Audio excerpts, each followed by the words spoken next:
নমস্কার বন্ধুরা, welcome back to my another blog. আবার একটি নতুন ব্লগে সবাইকে স্বাগতম জানাচ্ছি।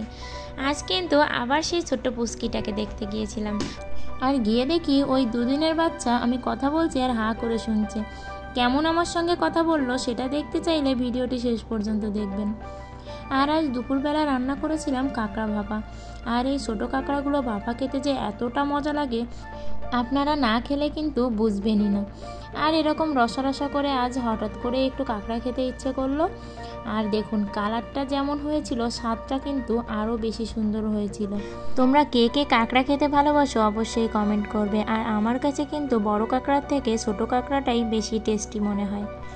আর এই কাঁকড়াগুলো থেকে যে গেলুটা বের হয়েছিল সেটা দিয়ে কিন্তু অল্প করে একটু বড়া বানিয়েছিলাম। যাই হোক, দুপুরের খাবারটা কিন্তু অসাধারণ ছিল।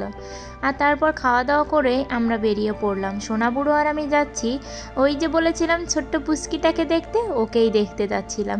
আর ঝড়ের কারণে তো মাঝে একটা দিন যাওয়াই হয়নি। গিয়ে দেখি তার তো কিছুতেই ঘুম ভাঙছিল না। আমরা কিন্তু টেনে টেনে তাকে উঠিয়েছি। আর ওঠানোর পর আমি ওর সঙ্গে কথা বলছিলাম। আর ওই অতটুকু মানুষ, দুদিনের বাচ্চা, সে কিনা আমার দিকে তাকিয়ে তাকিয়ে আমার কথাগুলো শুনছিল। আর সত্যি এখনকার দিনের বাচ্চারা না অনেক আপডেট। না হলে এইটুকু বয়সে দেখুন যে যা বলছে ও সেদিকেই তাকিয়ে তাকিয়ে তার কথাটা শুনছে। আর ওর পা দিয়ে এত জোরে ঠেলা দিচ্ছে যে কোল থেকে না পড়ে যায়। আমি সত্যিই ওকে ধরে রাখতে পারছিলাম না। আমি কথা বলছিলাম আর একটু বাদে বাদে ও পা দিয়ে দিয়ে ঠেলা দিচ্ছিল।